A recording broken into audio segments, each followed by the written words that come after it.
원래 절기별로는 이제 추수감사주일은 이제 우리 11월 셋째 주 또는 넷째 주에 정해집니다만은 두 주간 땡겨서 여러분들이 모였을 때 우리 추수감사 예배를 드립니다. 사실 우리가 뭐 한 해를 돌이켜 보면서 우리 삶 자체가 항상 감사하는 이제 삶으로 살아가는 것이 이제 기독교인들의 생활인데, 저는 한 주간 한국 잘 다녀왔습니다. 갔더니 이제 떠오르는, 한국 사회를 보면서 떠오르는 그 말이 이제 플라시보라고 하는 표현은 좀 이렇게 좀 근사합니다만은 그 내용은 따지고 보면 그렇게 대단한 말은 아닙니다. 이 플라시보 효과가 참 넘치는 사회다. 뭐 속된 말로는 돌파리 효과입니다. 플라시보. 그 대한민국에 아주 유명한 돌파리 의사가 한 사람이 있었죠. 암 전문이랍니다. 암을 많이 고쳤대요. 그래서 막 사람들이 이제 그 암 고치는 그 의사를 찾아갔는데 이제 나중에 들통나서 보니까 가짜 약을 줬는데 그거 먹고 사람들이 나았대요. 거기다가 또 그 의사가, 돌파리 의사가 또 생긴 모습이 꼭 그 부처님처럼 생겨가지고 인자하고요. 진짜 의사처럼 사람들 뭐 기도도 해줬다고 그러고요. 이거 가서 낫습니다. 그러니까 그 돌파리 약으로 나은 암 환자 사람들이 경찰에 쫓아가서 저 사람 처벌하지 말라고 말이죠. 저 사람이 오히려 진짜 의사처럼 더 처방을 잘해주더라. 이거 플라시보 효과라고 그럽니다. 네, 여러분 이거 오래 못 가죠. 그런 것 같지만 사실은 오래 못 갑니다. 사실 사회라고 하는 것은, 특히 정치라고 하는 것은 이 플라시보 효과를 노립니다. 아닌 거를 과대 선전해가지고 막 사람들을 선동하고요. 한국 가보니까 곳곳에서 다 사람들이 그냥 이렇게 흥분된 상태예요. 이 버스를 타고 뭐 종로에서 광화문으로 가기가 어렵습니다. 다들 이렇게 그 왜들 이래야 되는가, 좀 쿨하고 좀 합리적으로 생각하고 하나님 말씀 안에서 우리 사회를 바라볼 줄 알고 좀 이래야 되는데 좀 염려가 되더라고요. 근데 여러분, 성경은 가짜보다 진짜를 말합니다. 진리를 말합니다. 하나님의 사람들은 항상 말씀의 세계 속에 들어가서 무엇이 하나님이 우리를 향한 뜻인가를 생각하고 또 그 말씀에 맞추어 살아가는 것, 이것이 아주 중요하죠. 요즘 미국의 트럼프 대통령 탄핵 때문에 지금 말이 많습니다. 탄핵해야 된다. 그래서 사실 이제 탄핵 때문에 쫓겨난 대통령이 우리 닉슨 대통령이죠. 물론 뭐 탄핵해서 뭐 감옥에 갇히기 전에 스스로 자기가 이제 그 사임을 했습니다만은 그 유명한 그 사건이 이제 워터게이트 사건이죠. 사실 우리가 사는 사회는 시민사회라고 합니다. 시민사회. 중요합니다. 이 시민사회가 만들어진 것은 종교개혁 1500년도, 근대가 시작됐다. 서구에서는 1500년도, 1517년도가 종교개혁이 일어나잖아요. 종교개혁과 더불어 근대로 들어옵니다. 이 사회는. 그래서 이 근대사회라고 하는 것, 시민사회라고 하는 건 개인의 인격이 보장되고 모두가 다 평등합니다. 법 앞에서. 공정합니다. 법 앞에서 공정하니까 시민사회라고 하는 건 대통령이라고 해서 죄를 지어서 이제 자기는 처벌받지 않는다, 이렇게 할 수 없는 사회가 됩니다. 그러니까 우리 닉슨 대통령도 잘못하니까 결국 처벌받아서 대통령 집에서 그만두잖아요. 근데 사실은 이 워터게이트 사건이라고 하는 거는 나쁜 사건이죠. 그 자기 정적인 당의 사무실에 도청기를 달아가지고 자기에 대해서 뭐라고 하는가를 이제 알려고 도청장치했다가 결국은 비도덕한 사건으로 물러갑니다만은, 우리 성경에도 보면은 워터게이트 사건이 있어요. 워터게이트 사건이 있는데 오늘 수문이 나옵니다. 느헤미야의 수문, 이거 워터게이트죠. 물이 이렇게 들어가는 수문, 워터게이트. 이름은 참 좋습니다.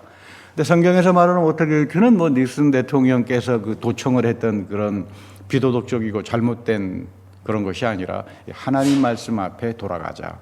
근데 그때 당시 보면은 상황이 되게 비슷했어요. 그러니까 여러분 잘 알다시피 우리 성경을 읽으면서 아주 중요한 내용이 출바벨론 전통이라 그러잖아요. 우리가 교회에서 출애굽에 대한 이야기는 많이 합니다만은 사실 출바벨론 굉장히 중요하죠. 가장 위대한 예언자들이 예레미야, 이사야, 우리 성경, 구약 성경에 보면 아주 굵직굵직한 예언서들이 나와 있죠. 예레미야, 이사야 다 바벨론으로 끌려가서, 다니엘서도 다시 말하면 에스겔서도 다 거기에서 이제 활동했던 내용들을 담고 있죠. 70년간 이제 포로 생활을 하고 이제 돌아옵니다. 돌아왔을 때에 이제 터져 나오는 문제가 지금 느헤미야 또는 에스라, 여기에서 나오는 내용들입니다. 가서 있다가 와 보니까 바벨론에 끌려간 사람들이 있었지만 70년 동안 한 세대가 바뀌잖아요. 한두 세대가 바뀝니다만은 안 끌려가서 남아 있었던 사람들이 있습니다. 예루살렘에. 이 사람들은 끌려갈 만한 족보가 없는 사람들이죠. 별 볼 일 없는 사람들입니다. 근데 안 끌려가지고 예루살렘에 이제 기생해서 살다가 보니까 자기네 부도 창출하고 자기네 다시 말하면 여러 가지 터전이 마련되지 않겠어요. 그러다가 보니까 끌려갔던 사람들은 대부분 다 귀족 출신들이고 나름대로 한가닥 했던 사람들이고 남아서 이제 예루살렘에서 덧붙여 살았던 사람들은 좀 가난하고 못 산 사람들인데 이 둘 사이가 충돌하기 시작합니다. 아니 우리가 70년 끌려간 서의 저자들은 말이야 바벨론 그 왕국에 덧붙여가지고 아주 아부하면서 잘만 살았다. 당장 내쫓아라. 그리고 이 남아있었던 예루살렘에 남아있었던 사람들은 다 그 다른 종족들하고 결혼해가지고 혼잡스러운 결혼을 해가지고 이 이스라엘의 어떤 혈통의 하나님 앞에서 깨끗함이랄지 이런 게 없는 자들이다. 이방 족속들이다. 이런 갈등입니다. 그러면 그 70년 동안 예루살렘에 살았던 사람들은 가만히 있겠습니까? 저자들은 뭐가 그렇게 잘났다고 또 가가지고 고생하는데 우리는 여기서 남아가지고 얼마나 고생하면서 이 터전을 지켰는데 이제 와서 건방지게 우리를 향해가지고 텃세를 부리느냐. 요즘 잘 이야기하는 게 있죠. 진영 논리라고. 출바벨론 진영 논리하고 예루살렘에 남아있었던 이 그룹 사이의 이 진영 논리 때문에 시끄럽습니다. 엄청 서로 논쟁하고 싸움합니다. 사회적으로는 혈통 논쟁이 생기고 도덕적 문란이 생기고 이방족화가 돼가지고 하나님 말씀이 없다고 이 걷잡을 수 없게 됐을 때에 이 사람들 영적 지도자였던 느헤미야하고 에스라가 문제를 찾은 것은 하나님 말씀으로 돌아가는 것이었습니다. 하나님 말씀으로 돌아간다. 누구 편에 서지 않습니다. 그래 너 예루살렘에 있는 사람들 너희들 잘났다 수고했다 이렇게 말도 하는 것도 아니고요. 너 바벨론에 있었던 끌려가서 고생했던 사람들 너희들 참 죽을 고생했으니까 훌륭하다 이런 말 안 합니다. 우리 모두가 다 하나님 말씀 앞에 서서 회개하고 고칠 것은 고치고 그리고 하나님으로부터 주시는 은혜를 경험하자. 이게 워터게이트 사건이에요. 요즘 식으로 말하면 말씀으로 돌아가자라고 하는 영적 대각성 운동이고 또한 사경회와 같은 그런 성격을 갖습니다. 이 하나님 말씀 앞에서 자기 안에 들어있었던 섭섭한 마음들 또는 교만했던 마음들 다 털어버리자. 가난한 마음으로 돌아가자. 그래서 하나님 앞에서 영이 가난한 사람으로서 빈 마음을 가지고 살아가자. 그래서 하나님께서 채워주시는 말씀으로 하나님이 주시는 위로로 우리가 새로워지자. 이런 운동입니다. 이 워터게이트 운동을 통해서 에스라나 느헤미야는 하나님의 은혜를 영원히 간직하는 것은 나의 교만이나 나의 진영이 아니다. 내가 바벨론에 끌려갔던 내가 예루살렘에 남아있던 그것이 중요한 것이 아니라 우리가 살아남을 수 있었던 것이 하나님의 은혜고 앞으로 우리가 하나가 된다면 우리를 하나 되게 만드는 것은 하나님 말씀밖에 없다. 그러니까 말씀에 대해서 우리가 70년 동안 다 놓쳐버리고 살았으니까 이 말씀의 진리로 돌아가서 우리가 새롭게 거듭나야 한다. 저는 한국에 갔을 때 참 힘듭니다. 어느 교인은 태극기 들고 광화문에 가 계시고 어떤 분은 소초동에 가서 촛불 들고 앉아 있고 이 목사가 제가 중간에서 어디를 가야 됩니까? 신방을 가야 되는데 참 이런 걸 보면서 왜 우리 시대가 이렇게 복잡한가? 다들 자기만 옳다고 합니다. 왜 하나님을 믿는 사람들은 이런 속에서 하나님 말씀의 진지한 세계 속으로 들어가서 우리 민족이 우리 사회가 어떻게 가야 할 거를 생각하는 것보다는 그 남을 정죄하고 여러분 좌파든 우파든 간에 다 똑같은 우리 시민들 아닙니까? 다 우리가 똑같은 국민들인데 왜 이렇게들 나누어 가지고 그거를 또 이끌어가는 지도자들도 참 안 됐다 이런 생각을 하고 왔습니다.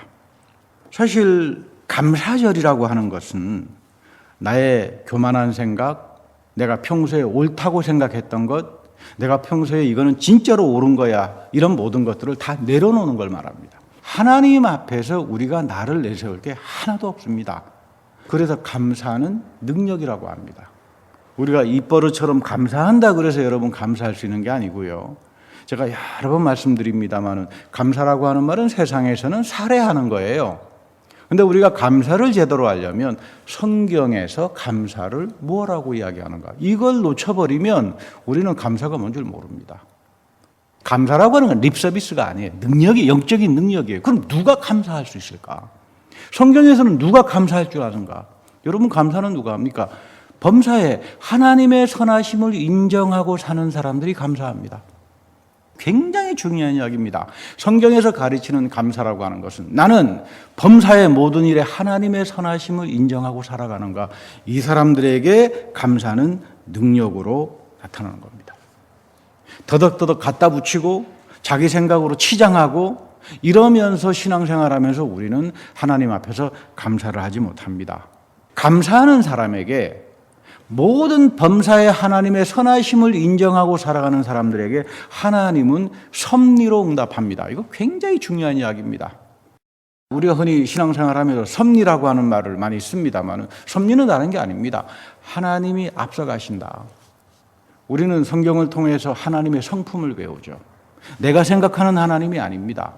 성경에서 하나님의 성품을 어떻게 계시하시는가, 그 성품 가운데 아주 중요한 성품이 뭐냐면 감사하는 사람에게 하나님은 앞서가서 예비하신다. 그게 대표적으로 아브라함이 이삭을 바쳤을 때 모리아 산에서 하나님은 앞서가셔서 예비합니다. 이게 섭리의 은혜예요. 감사하는 사람에게 하나님은 섭리의 은혜로 응답하신답니다. 그래서 감사는 능력입니다. 범사에 하나님의 선하심을 인정하지 못하고 사는 사람들에게는 하나님이 베풀어 주시는 섭리의 은혜, 나는 스스로 있는 자다. 모세에게 하나님께서 자기 이름을 그렇게 계시하잖아요. 주님 누구십니까? 나는 스스로 있는 자다. 근데 여러분 그거 히브리 원전을 읽어보면 동사가 미래형이에요. 나는 너 앞에 가서 일을 하시는 분이다, 이런 뜻입니다. 굉장히 중요하죠. 모세야 염려하지 마라. 너가 내 말씀에 순종하고 하나님의 말씀에 순종하고 감사하는 마음으로 출애굽의 역사를 이루어갈 때 나는 너보다 앞서가서 미리 출애굽의 해방의 역사와 사건을 예비하고 준비할 거다. 섭리의 은혜예요. 여러분들에게도 왜 우리에게 감사가 중요한가? 이 한 해 하나님께서 내 삶을 돌이키면서 내가 생각하지 못했던 것, 내가 고민하고 있었던 모든 것들을 하나님이 앞서서 예비해 주시고 나의 문제를 해결해 주셨다. 이거를 영적인 눈으로 볼 줄 아는 사람들, 믿음의 마지막 단계는 보는 거라고 말합니다. 바울은 우리가 심의하게 본다. 믿음을 가지고 하나님이 내 앞에서 펼쳐주시는 놀라운 이 사건을 보는 사람들, 이 보는 사람들이 여러분 감사할 줄 알게 되는 겁니다. 우리 구약 성경에 보면 욥이라고 하는 사람이 나오죠. 그래서 이 사람은 무슨 큰 죄를 짓지 않았는데 어려운 시간을 경험해서 신앙의 위인이다.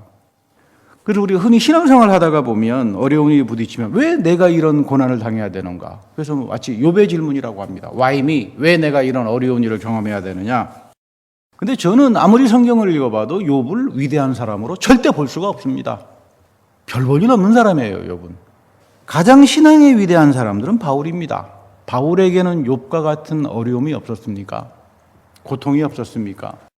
40대에서 한 달을 가감한 매를 5번이나 맞았다. 여러분, 이거 바울은 복음을 전하면서 엄청난 고통을 당했는데 바울의 특징이 하나 있습니다. 바울의 삶에는 욥과 같은 불평이 없어요. 우리가 믿음이라고 하는 것은 바울을 배우는 거지. 조그만 어려움이 있으면 욥처럼 불평하고 고통스러워하고 하나님 원망하고, 여러분 이거 썩 좋은 게 아닙니다. 바울에게는 욥과 같은 질문이 없다. 이것이 감사를 할 줄 아는 사람들이고 범사에 하나님의 선하심을 인정하고 살아가는 사람들이고, 이 사람들을 통해서 하나님은 모든 것들을 합력하여서 하나님의 선하심을 드러낸다고 합니다.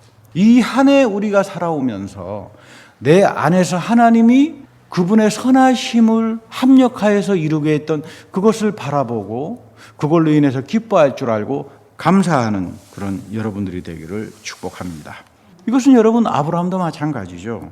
이삭을 바치라고 했을 때 보통 사람 같으면 도망가 버렸을 겁니다. 원망했겠죠. 그러나 아브라함은 하나님의 선하심을 믿었습니다. 하나님이 나에게 약속을 하고 약속의 자식으로 이삭을 줬는데, 뭐 주시는 분도 하나님이 주시고 가져가시는 분도 하나님이 주시겠지만 하나님의 무슨 귀한 뜻이 있으니까 나를 모리아 산으로 불러서 이삭을 바치라 그러는 거 아닙니까? 그래서 여러분 하나님의 위대한 섭리의 은혜를 경험하는데, 우리 그래서 예수님께서 유명한 말씀하잖아요. 요한복음에 아브라함은 이미 나를 올 거를 보면서 기뻐했다. 요한복음 9장인가 나오죠. 굉장한 말이죠. 그 말은 뭐냐면 예수님께서 지금 모리아 산의 사건을 해석해 주는 거예요. 제가 여러 차례 성경 공부하면서 설교를 하면서 여러분들에게 부탁드린 말씀이 있습니다. 성경은 자기 멋대로 해석하지 말자. 자기 멋대로 해석하면 꼭 실족당합니다. 실족당하면 미혹당합니다. 미혹당하면 망합니다. 이 성경 잘못 읽어가지고 여러분 그 망하고 미혹당한 사람들이 얼마나 많습니까? 성경이 성경을 해석해 주는 걸 쫓아가야 들어가야 돼요. 그 말은 뭐냐면 이미 아브라함은 하나님께 순종했고 감사하는 마음으로 범사에 하나님의 선하심을 인정하고 살아서 모리아 산에서 하나님의 예비해 주신 그 짐승을 보면서 그 속에서 그 모리아 산에서 예수님께서 십자가에서 죽으셨잖아요. 장차 하나님이 하나님의 아들을 보내셔서 이 모리아 산에서 인류를 위한 희생 제물이 될 거라고 하는 그 예수의 메시아의 사건을 아브라함이 미리 보았다 이 말이에요. 그래서 아브라함은 나를 보고 기뻐했다. 굉장히 신비한 이야기들이에요. 오늘도 우리는 하나님 말씀 속에서 나를 앞서가서 예비하시는, 여러분들의 인생에 앞서가서 예비하시는 그 하나님을 바라보며 즐거워할 줄 알고 감사할 줄 아는 것이 믿음입니다. 그래서 항상 우리는 하나님께 믿음을 주십시오. 범사의 하나님의 선하심을 인정하며 살아가게 해주십시오. 말씀으로 내 삶이 채워져야 돼요. 성령 충만이라고 하는 건 다른 게 아닙니다. 성령 충만은 하나님의 영으로 채워주는 거죠. 내 생각, 내 고집, 내 편견으로 가득 채워 있으면서 맨날 하나님께 성령 주십시오. 성령 충만하게 해주십시오. 그게 어떻게 충만해집니까? 우스갯소리입니다만 어떤 분이 아주 술을 좋아하시는 분이 있는데 예수를 믿고 내가 술을 끊어야지 고민을 하다가 자꾸 술 생각이 나요. 앞에 지나가는데 보니까 그 진열대에 술이 보이는데 참지 못하겠거든요. 어떡하나 그러고 옆에 서 있는데 옆에 보니까 우유집이 하나 있더래요.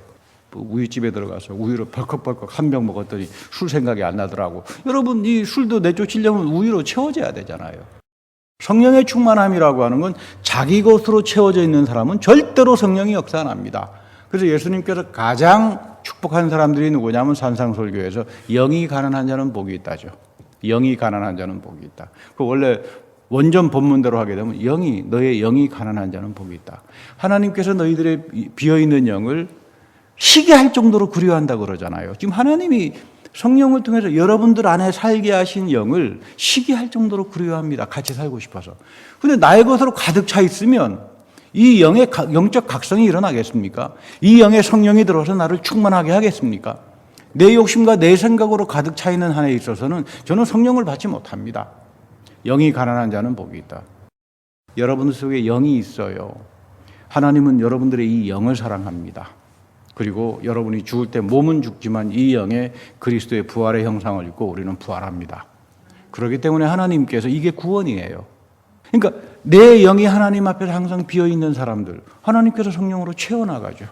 내 속사람은 후패하고 죽어가지만 내 겉모습은 나이를 먹고 후패하지만 내 영이 하나님의 성령으로 채워가기 시작할 때 여러분들에게는 정말로 놀라운 영적인 건강함과 하나님의 축복과 구원의 역사가 여러분들의 몸을 통해서, 여러분들의 삶을 통해서 이어지는 걸 말합니다. 아마 하나님께서 우리에게 주신 가장 큰 축복이 있다면 저는 가만히 생각해 보면 잊어버리는 게 가장 큰 축복 같아요. 여러분들 그렇지 않습니까? 하나는 했던 거를 잊어버린다. 또 너무 또 자주 잊어버리면 뻔뻔하죠. 어쨌든 잊어버립니다.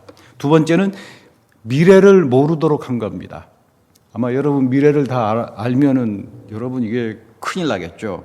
장차 내가 5년 후에 10년 후에 큰일로 내가 죽는다 그러면 그 살만 나겠습니까? 그러니까 미래를 모르는 게 큰 축복입니다. 때로는 하나님께서 성령의 역사를 통해서 알아봉 장차 앞으로 되어질 것을 미리 보증으로 우리에게 성령으로 주셨으니까 염려하지 마라. 그래서 신령한 분들은 하나님께서 장차 되어질 것들을 보게 하는 그런 능력도 있습니다만은 저는 저에게 하나님께서 그런 능력을 안 주신 걸 굉장히 감사하게 생각합니다. 그러니까 소망을 가지고 기도하고 여러분들을 위해서 애를 쓰지. 여러분 목사는 무당이 입은 무당이 아닙니다. 양복을 입은 무당이 아닙니다. 하나님 말씀으로 여러분들에게 가르치고 말씀대로 살게 하고 또 그 말씀대로 살아보니까 하나님이 이렇게 역사하더라. 이것을 여러분들에게 이야기하는 사람인데, 그 하나님께서 이스라엘 백성을 보면 철없을 때는 때로는 예언자들을 보냅니다. 그러니까 미래가 이럴 거니까 너무 걱정하지 마라, 너무 염려하지 마라. 이렇게도 하지만 또 과거의 일들은 잊어버려라. 하나님은 특성이 두 가지가 있는데 잘 기억합니다. 그러니까 나에 대해서 다 기억합니다. 그러니까 우리 C.S. 루이스라고 하는 분은 재미있는 글을 썼는데 우리가 천당 가면 하나님께서 나에게 너 천당 가라 그러면 자기는 못 갈 것 같다. 슬슬 기어서 지옥으로 갈 거다. 왜 그러냐 그랬더니 하나님 앞에 가면 자기 그동안 살았던 거 다 보여준대요. 이렇게 영화처럼 이렇게 다 보여준답니다. 제가 1살부터 시작해가지고 살았던 걸 하나님께서 딱 보여준 다음에 천당 가지요? 너가 결정해라 그런답니다. 모르겠어요. C.S. 루이스는 뭐 어디 가서 그걸 배웠는지 모르지만 그 유명한 사람이죠. 영국 60년대 50년대 아주 알아줬던 그 평신도 신학자입니다만은 그래서 자기는 하늘나라 가면 하나님은 너 지옥 가라 천당 가라 하지 않는다. 딱 하면 대형 스크린을 보여가지고 제가 1살 때부터 마지막 때까지 못된 짓 한 거 다 보여주고 하나님께서 그러신대요. 가고 싶은 데 가라. 그럼 다 기어서 지옥 간다 그럽니다. 그때 이제 하나님께서 붙든대요. 가지 마라. 여기 내가 다 잊어버렸다. 그래서 여러분 이 하나님 나라에 대한 영원한 생명도 은혜로 가는 거다. 이제 그런 말을 합니다만은 하나님은 우리의 죄를 기억하지만 또한 사랑과 은혜 때문에 잊어버립니다. 하나님은 잘 잊어버리세요. 그러니까 우리 모두가 죄 지었다가 또 같은 죄 지었다가 또 와서 하나님께 회개하고 또 와서 반복하고 또 하고 해도 하나님께서 잊어버린다 이 말이에요. 그게 감사한 이야기죠. 믿음이라고 하는 건 뭐예요? 하나님의 성품에 참여하는 거죠. 하나님께서 잘 기억하시지만 또 잘 잊어버린다. 그게 여러분 복이 되는 거예요. 그게 믿음 생활이고 능력이라고 하는 거죠. 그 예수님께서 비유에서 이런 말씀하세요. 재물을 많이 가진 사람은 하나님 나라에 들어가기가 어렵다. 낙타가 바늘기로 빠져들어가는 것처럼 어렵다. 여러분 낙타가 바늘기로 어떻게 빠져들어갑니까? 바늘귀에 낙타가 들어갑니까? 그래서 그 민중신학 하시는 분들은 부자들은 다 구원받지 못한다 이렇게 이제 이야기를 합니다만은 사실은 성경 잘못 읽는 이야기입니다. 바늘기라고 하는 건 우리 바늘귀가 아니고요. 우리 이스라엘도 보면 동대문 서대문처럼 그런 문이 있어요. 문에 보면 바늘기라고 하는 문이 있습니다. 거기는 가게 되면 짐승에다가 올려놨던 모든 것들을 다 내려놔야 이렇게 들어갈 수 있는 문이에요. 이렇게 우리 바늘기가 아니고요. 그러니까 이 대문에는 평소에 닫아두었다가 작은 통용문을 하나 썼는데 이 통용문의 작은 그 문 이름이 바늘기입니다. 그러니까 우리 바느질 할 때 바늘기가 아니고요. 그러니까 이제 그 좁은 문으로 들어가려면 그 짐도 부려놓고 좀 기어 들어가야 이렇게 겸손해져야 이제 들어갈 수 있다. 그럼 예수님께서 이제 그 말씀을 하시는 겁니다. 그 예수님의 말씀은 부자가 하늘나라에 못 들어간다는 그런 말이 아니고 교만한 사람, 자기 생각으로 가득 차 있는 사람, 회개할 줄 모르는 사람, 또 예수님을 영접하지 않았던 사람들, 얼마나 많은 종교 지도자들이 예수님을 영접하지 않았잖아요. 근데 그런 쓸데없는 편견들로 가득 차 있으면 너희들은 하나님 나라에 들어가지 못한다 이런 말입니다. 그래서 생명으로 가는 길은 좁다. 생명을 얻는 길은 누구나 다 얻는 것이 아니다.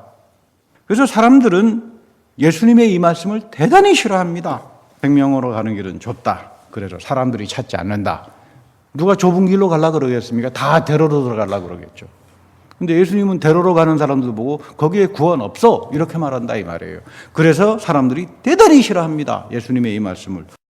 구원이야 뭐 입으로 시인하면 다 받는 건데 그건 뭐 그렇게 예수님 이렇게 심하게 말씀하십니까? 근데 왜 생명과 구원의 길이 좁은 길인가? 이거 왜냐하면 말씀대로 살아야 되기 때문이에요. 말씀대로 살지 않으면서 우리는 구원이 뭔지도 모르고 생명이 뭔지도 모릅니다. 하나님 말씀에 순종하지 못하고 범사의 하나님의 선하심을 인정하지 못하고 사는 사람들에게는 여러분 구원이 뭔지 알겠습니까? 생명이 뭔지 알겠습니까? 구원, 생명, 은혜는 다 체험이에요. 내 삶 속에서 영적으로 체험이 될 때 하나님이 이렇게 살아계시는구나. 하나님이 내 삶을 이렇게 역사했구나. 나는 참 불안하게 생각했고 나는 너무나 원망했지만 하나님께서 상황을 다스려 주셔서 모든 것들을 합력하여서 선을 이루게 했구나. 이것은 여러분 좁은 길입니다. 이런 길로 가려면 말씀대로 살아야 되죠. 말씀대로 실행해야 되죠. 교회를 다닌다고 하면서 멸망의 길로 가는 사람들을 만나보면 말씀에 대해서 진지함이 없어요. 그러니까 미혹당합니다. 왜들 그래야 되냐 이 말이에요. 우리 신명기에 보면 너희들은 우로도 가지 말고 좌로도 가지 말고 중심으로 가라. 제가 그래서 그 이야기 근사하게 했습니다. 성경에는 우로도 가지 말고 좌로도 가지 말고 중심으로 가라. 여러분 우리는 다 법을 지키는 사람들이고 교회가 법을 지키고 살아가는 사람들이고 시민사회를 위해서 기도할 줄 알아야 되고 그렇게 살아갈 때 대한민국 사회에도 중심을 찾아가는 사람들이 많을수록 교회가 중심에 설수록 대한민국 사회는 축복을 받는 겁니다. 또한 여러분들의 삶도 항상 이 하나님 말씀의 중심에서 말씀대로 살려고 애를 쓰고 그것이 좁은 길이죠. 아무리 하나님의 풍부한 위로의 말씀이 있다고 그러더라도 그 말씀대로 살지 않은 사람들에게는 아무런 가치가 없는 거죠. 우리가 흔히 생각할 때 감사에는 세 가지 종류가 있다고 합니다. 첫 번째는 만일 뭐뭐 하면, 우리가 가장 좋아합니다. 하나님 만일 나에게 뭐 1억 천금 아니면 로또 당첨해 주게 하면 내가 이것도 하고 저것도 하고, 그래서 로또 당첨되니까 교회에 안 나타납니다. 여행 가기 바빠요. 근데 여러분 가급적이면 이런 감사는 안 하는 게 좋습니다. 하나님은 우리하고 무슨 이거 해주면 내가 이거 하겠습니다. 그래서 우리 예수님도 그러잖아요. 하나님하고 흥령하지 마라. 하나님하고 서원하지 마라. 하나님하고 맹세하지 마라. 요구하면 내가 이렇게 하겠습니다. 근데 정작 여러분 들어주시면 우리는 그거 다 잊어버리고 살아요. 그 다 우리는 야곱적인 게 있잖아요. 우리에게. 하나님이 이렇게 하면 내가 다 이렇게 하겠습니다. 야곱은 그렇게 살았지만 아무것도 안 했죠. 하나님은 다 들어주셨고. 그러니까 여러분 이제 그렇게 살지 말아야 됩니다. 두 번째는 뭐뭐 때문에 하는 감사가 있습니다. 이제 과거를 곰곰이 생각해 보면 감사할 것이 많다. 그래서 영어에도 보면 감사라고 하는 말은 think, 감사한다는 말은 생각한다에서 나오잖아요. 온전한 생각을 가진 사람들. 신앙생활 하면서도 하나님께서 참 교회를 주신 걸 참 감사한다.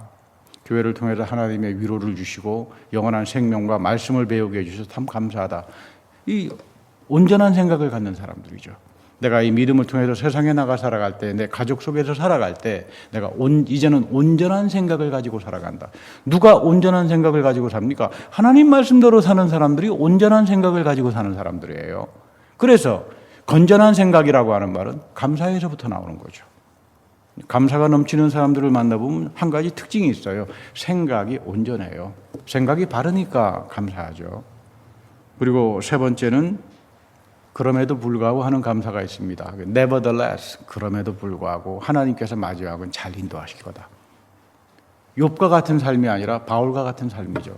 내가 지금은 어렵고 우겨싸다짐을 당해도 그럼에도 불구하고 하나님은 모든 것들을 합력해서 나를 새롭게 아름답게 승리한 사람으로 인도할 거다. 그러니까 쉬지 말고 기도합니다.